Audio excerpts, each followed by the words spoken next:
Michael, very good morning to you. Happy Easter Monday. Happy Easter Monday to you, Mike. Yeah, there was a full turnout. Of course, the King was there with his siblings. He had to be there as the supreme governor of the Church of England, of course. And here we see the Duchess of York, Sarah, Duchess of York, and she drops the lowest, the deepest curtsy I think I've ever seen when she sees the Queen, Queen Camilla. Yeah. So this was not exactly a rehabilitation of the Duke of York's position in life, far from it, because there's no possibility of that happening. But this was not a state occasion. It wasn't a royal event as such. It was a family gathering at Easter, a traditional one. And the King was there, and his younger brother also appeared. I'm quite sure he was pleased to be there, and his two daughters, Eugenie and Beatrice, were also there, along with Prince Edward, who's now the Duke of Edinburgh, of course, and his 70-year-old son, James, the Earl of Essex. So it was quite a good turnout, but not exactly a three-line whip. In the Queen's day, everybody would have been there. And, of course, notable by their absence were the Prince and Princess of Wales, William and Kate, and their children. They chose to be up in Norfolk, where the weather has been rather great lately, at Anmer Hall, having a family Christmas, presumably with Easter egg hunts and things of that kind. Yeah. And I wouldn't be at all surprised if the Middleton family also featured there. Well, you feel like you want to ask the question whether these two events are indeed connected. You know, did they decide not to go because they knew he would be there? I don't think it would come to that quite yet. Of course... it's quite convenient, though, isn't it? Yeah, yes, indeed. I think it was mainly because it's the end of the way Easter's fallen. It's the end of the school holidays, and on Wednesday the children go back to school. And I'm sure the Prince and Princess of Wales wanted to have as much time with them as possible, probably with the Middleton family. I don't know. It hasn't been confirmed whether that was true. But they have a lovely house there on the Sandringham estate, and if they can be there, why wouldn't they want to be there? Obviously, you know, for children, there's rather more interest in finding Easter eggs among the rhubarb leaves than they would be in attending matins. But there you are. There's some nice shots from presumably in Sola. That was a little bit late earlier, wasn't it? It was. Of course. Let's have a little chat. We only got about a minute left. The Duchess of Sussex, i.e. Meghan Markle, a.k.a., plunged into copycat row last night. A British author has apparently said she sent her a legal letter pointing out that there are so many striking similarities between Meghan's first children's TV show for Netflix and her own book.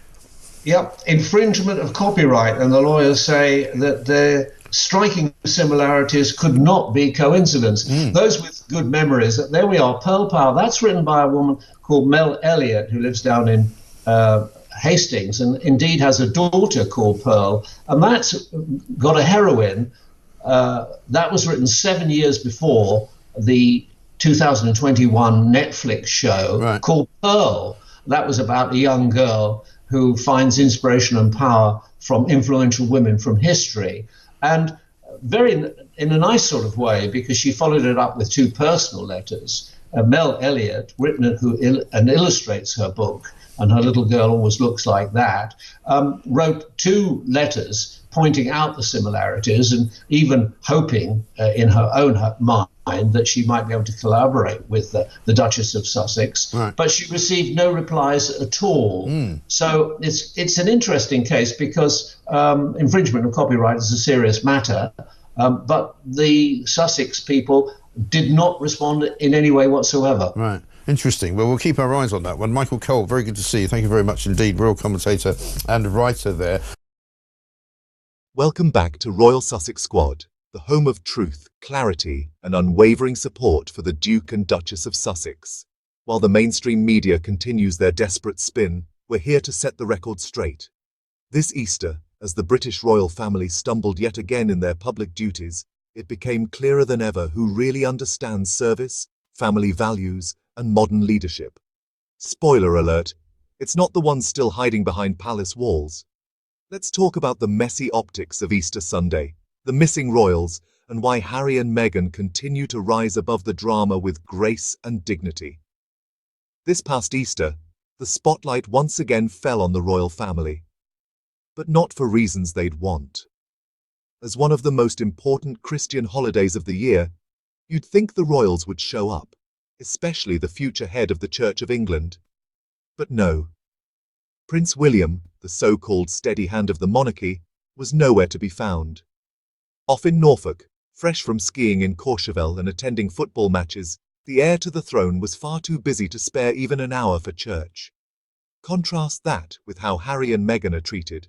Any time they choose to stay private, any moment they skip an appearance, the tabloids foam at the mouth. They're accused of snubbing tradition, disrespecting the Queen's memory, or pushing some so-called agenda. But when William does it, crickets. That's the double standard the media refuses to acknowledge. Meanwhile, King Charles issued his annual Easter message, and let's just say, it was confused. Instead of speaking clearly and confidently as the head of the Church of England, his speech meandered through interfaith references and vague platitudes. While inclusive language is always welcome, there's a time and place. On Easter Sunday, when Christians look to their monarch for spiritual guidance, many were left puzzled and disappointed. Now let's zoom in on the treatment of Harry and Meghan. While the rest of the royals are dodging their spiritual obligations and chasing ski slopes, the Duke and Duchess of Sussex are quietly living their lives in Montecito, prioritizing their children and continuing their work with integrity. They didn't release a public Easter message. They weren't photographed heading to church. And guess what? That's okay. They are no longer working royals. They owe the institution nothing. And yet, they are still held to higher expectations than those who cling to their titles and fail to perform. This tactic is calculated. The media uses Harry and Meghan as bait to stir outrage, to distract from royal failures, and to sell newspapers. They never criticize William's absenteeism. They excuse Charles's weak messaging, but they obsessively monitor every move in Montecito. That's not journalism, that's harassment. The truth is, Harry and Meghan left because they saw the dysfunction up close. They saw the lack of accountability, the games played behind palace doors, the favoritism, and the press collusion. They chose peace. They chose privacy. They chose to raise their children with values, not vanity. And for that, they are targeted daily. While William plays family man in the tabloids and goes missing in real life, and while Charles tries to please everyone and ends up pleasing no one, Harry and Meghan continue to live by their values, not their titles. That's what leadership looks like. That's what authenticity looks like. That's what real royal duty looks like. So, as the dust settles from yet another awkward royal Easter, one thing is clear. The real class, the real courage, and the real example continues to come from the couple the institution tried to silence. Harry and Meghan keep walking the high road while others can't even find the map. If you appreciate what they stand for, truth, compassion, and independence, then you're in the right place. Here at Royal Sussex Squad, we cut through the noise and celebrate what really matters. Make sure to hit subscribe, leave your thoughts in the comments, and if you'd like to support our channel, please consider dropping a super thanks. Every bit helps us continue shining a light on what the mainstream refuses to acknowledge.